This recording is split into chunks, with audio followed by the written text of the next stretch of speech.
My Uber driver showed up the other day, and homie was wearing a helmet.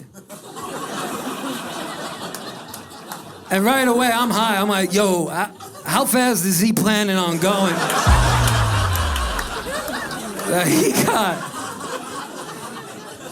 He got a helmet on. And I'm ignorant as shit. I got a high school diploma. I was like, maybe that's the new turban. That's what I started thinking. That's what I thought in my head. It's what I thought in my head. It's ignorant, but it's my thoughts. It's my thoughts. And I'm sitting there, I'm like, yo, maybe that's the new turban. Because he's not going fast, so maybe that's the upgrade. I haven't been around turbans lately. Maybe that's the upgrade. And I'm looking at him, I'm like, yo, my man, real quick. Is that the new turban? And he went, what, this? Nah, and just kept driving. I said, yo, my man, why you wearing a helmet and driving? And he said, since pandemic, he's been punched in the back of the head 3 separate times while driving. That is not funny. That's not funny. But at the same time, we're back. Like, we're back. We're back. Honestly, New Yorkers, we're back. And it's about time we started punching cab drivers in the head again. Because they got way too cocky. They got way too cocky. It was during pandemic. They had that piece of plastic in between. They talking shit with that piece of plastic. Well, guess what? Pandemic's over and I can punch you in the back of the fucking head. So guess what? We are going back to Queens tonight.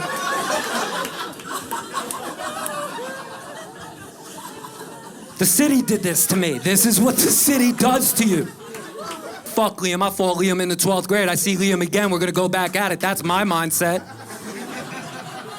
Nah, Liam gentrified as well. He walked right up to me. I can smell the croissants on his breath. Hey, Ricky. How you doing? I saw you're doing well, and now I'm confused. I'm thrown off my guard. I'm usually prepared. And now I'm thrown. I wasn't ready for this.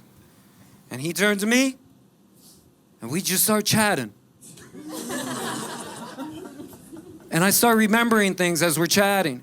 When we were kids, this motherfucker had not one, but 2 dads. Now, that's not funny today, but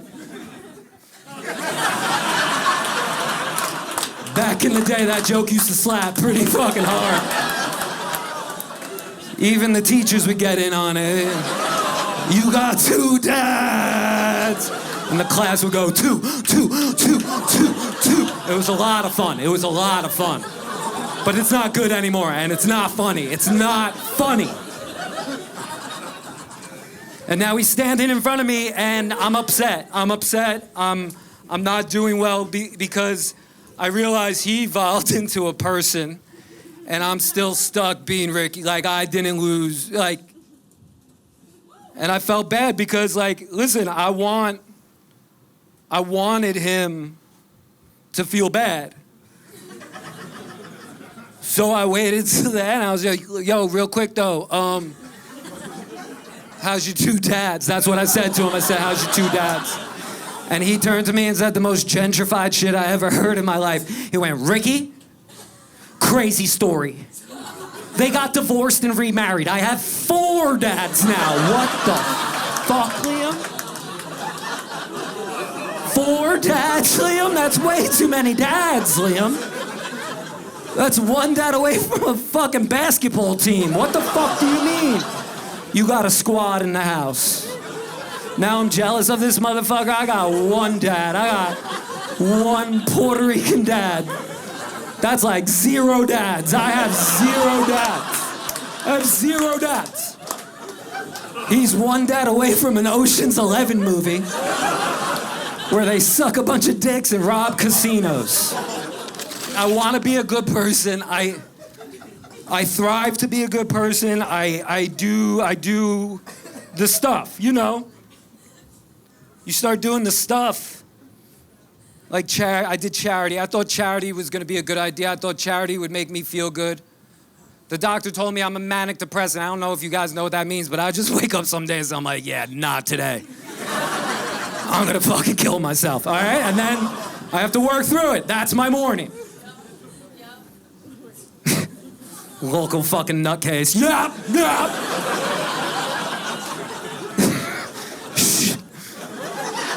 I'll speak for us.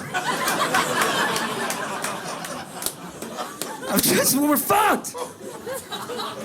And no one likes talking about it. People get immediately uncomfortable, and you deserve to.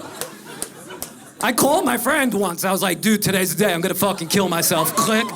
He called me back. He had no clue what to say. He was like, yo, you should have a banana. What? What? A banana? Did you hear what I said to you? I don't know where you thought my potassium.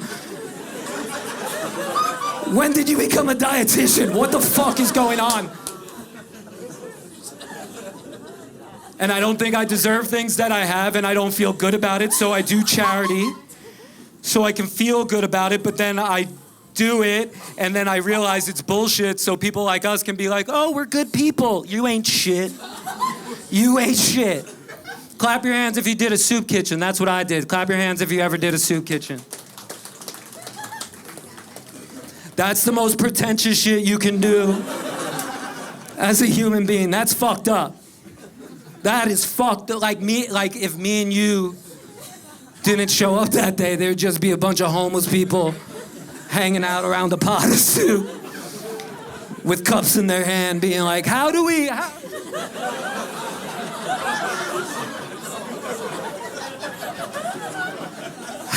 get the soup from the pot to the cup? Hopefully the rich people show up so we don't starve to death. And then I showed up, let me save them. They're so broke, they don't even know how to scoop. And then I scooped it into a cup and I handed it to them, but I made sure my fingers didn't touch theirs, right? Fuck you, I didn't want that homeless on me. It was Thanksgiving, I had to see my family. The guy running the program was wearing a suit. That's a fucked up outfit to wear in front of homeless people. Doesn't that feel like bragging a little bit? Just showed up wearing a suit. He's like, Ricky, you've been very negative today. That's what he said to me. I was like, you lucky you guys have bananas. I was gonna fucking kill myself early. This is a great mood, but this shit sucks. We shouldn't be here. He goes, yes, we should. I go, no, this is bullshit. We shouldn't be here. He goes, yes, we do. We need to be here. If we weren't here, they would steal the soup. That's what he said. That's a crazy fucking sentence. First of all, if you're stealing soup, you deserve soup. That is the first rule of soup.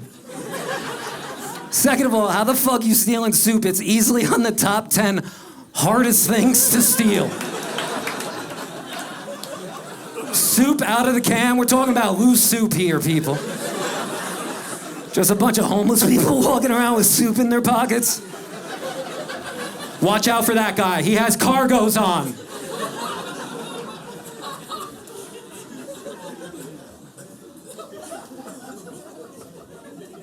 I quit therapy. Yo, I'm gonna say this right now. If you're in your 30s and you're still blaming your parents, you need to grow the fuck up. That shit is lame, that shit is corny. I have childhood trauma. Go have some croissants.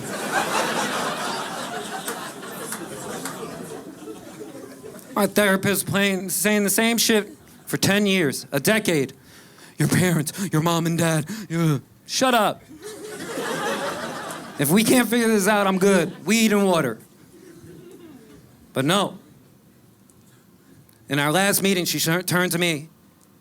She goes, Ricky, what's the memory from your childhood that you remember every single day of your life? And you know what? She was trying to get me emotional. But guess what? It's not emotional. It's not. I'll tell you the story. I fingered a girl when I was 17 years old, and it stunk so bad I had to drive home with my arm out the window. It looked like I was taking a left turn the whole time. It was so bad I couldn't even smoke a cigarette.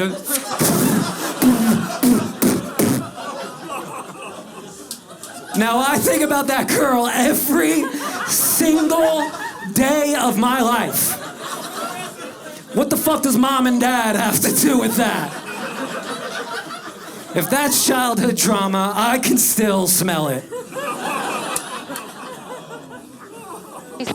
I'm a 90s kid, and I blame the 90s for a lot of the problems we have now.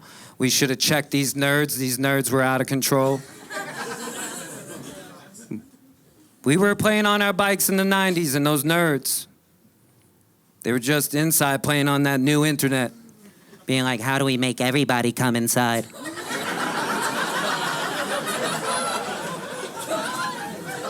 And they're winning the fucking war right now. The minute the internet came out, they just wanted to cancel shit. That's what they wanted to do. Do you remember the first thing they canceled? Do you remember dodgeball? Remember once a week, you would just, you just peg a fucking nerd right in the side of the head. And he deserved it too. He had a rolling book bag. Why the fuck you got a rolling book bag? I have a bad back. You're 12, motherfucker. You're 12. And Liam, I heard you got 4 motherfucking dads.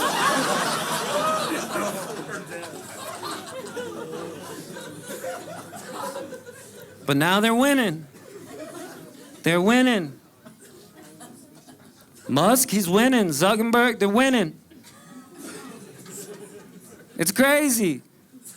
It's really crazy. Zuckerberg, he's winning. Musk is out there. And y'all liked him. That's why they're there. Remember they were gonna fight? Remember we were gonna let those nerds fight? Why did we get excited about that? That's dumb as fuck. Have you ever seen nerds fight? They don't even touch. They just stand in the middle of the cafeteria like this. The dumber they are, the more they shake when they do it.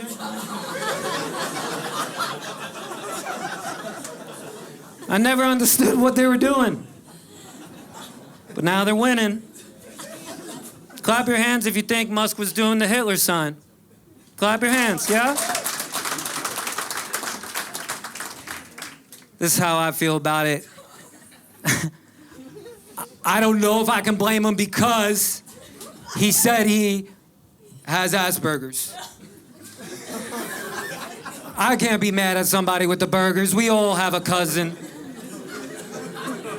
Everybody got a cousin. Your cousin's just not a billionaire. That's the truth. No one checks Musk. Your cousin, you check him. Your cousin gets crazy, you check him. My cousin would get crazy. My grandma used to have water next to her. She would dip her fingers and go, hey, hey, hey! We just need somebody to spritz Musk. Musk needs to spritz. Musk is out of control. My cousin would get out of control. I remember one Christmas he came in, looked at our one girl cousin, and he was like, you look real pretty. The whole family fucking dipped their fingers. Hey, hey, hey, hey, hey, hey! He was sitting at the dining room table soaking wet. But he stopped. It's weird. It's weird. And you think about it now, like, we should have just cut the internet off at 2007. We had everything we needed. We didn't really need all this social media, knowing each other. This isn't a meeting, okay? Good points. This is a fucking comedy show, not a fucking town hall. As you fucking leave this show and scroll your phone. The one thing we really needed, I like the internet for a lot. I really like the internet because porn needed its privacy, and it wasn't good. It wasn't good. Think about it. Think about your dad jerking off. Like, think how terrible that was. Your dad jerked off in a magazine. Imagine even trying to do that. That's insane. Or he jerked off at a movie theater with other guys that jerked off. Like, that's what some dads did. Think about that on Father's Day. But some dads jerk off back in the day around each other. They didn't even get to pick the photo, the video. They don't get to pick. They just show up to the porn theater like, yeah, I'll watch that. That's cool.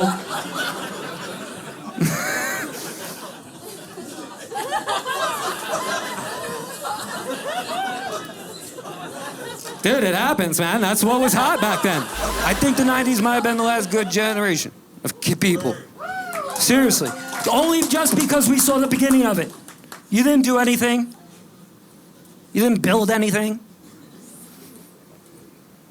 The fucked up thing that we dealt with that a lot of people did not deal with is we are the generation of the undiagnosed. Undiagnosed. And now my friends are turning 30 and they're getting health care and shit's getting weird. It's fucked up.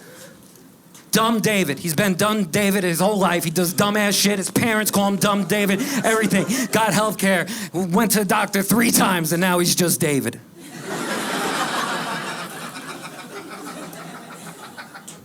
I got a few friends.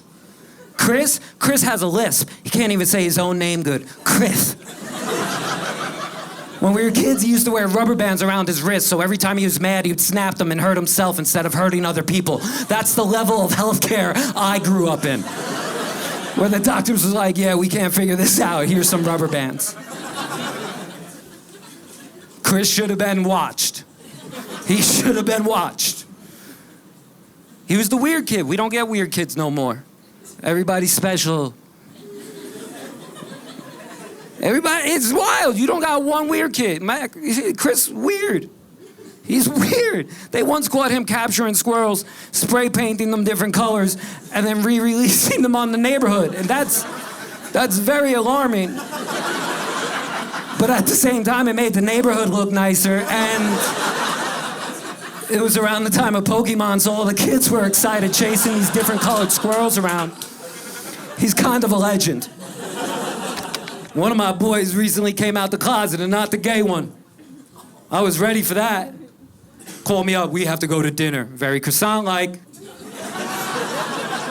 Why are we going to dinner? Why are we planning to eat around each other? What the fuck? I gotta tell you something. I get to dinner, I wanna tell you something. I was like, you don't need to.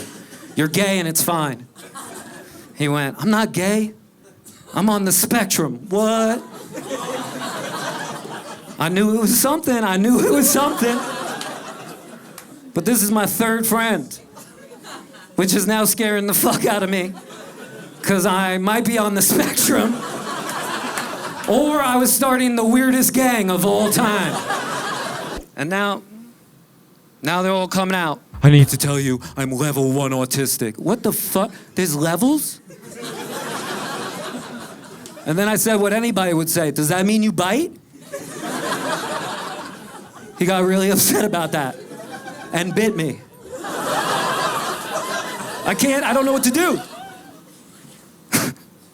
But I know the signs. I've been looking back on my life and the things that they did and things that had happened, and I figured it out. I can tell if you're on the spectrum, because all 3 of my friends have one common denominator, and it's that they all had guinea pigs growing up. That's the sign. Guinea pigs are the most spectrum animal of all time. They even look like spectrum people, sorta, don't they? They're kinda heavy, they have the same haircut. And they're also good at mazes that end with cheese. Are you spectrum? Oh. Okay. You have guinea pigs? We have. Yeah. What do you do for a living? I grow seaweed. You grow seaweed.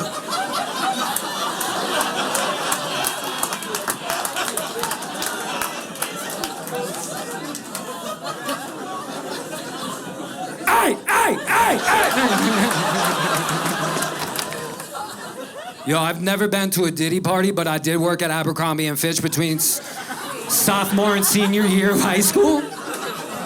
So I get the gist of it. I know how to get a raise. I think about those parties a lot because I feel like if Diddy showed up today, we would all go to the party. That celebrity and that money it's poison. It's poison being around that, seeing that. It happened to me, I'll tell you this story.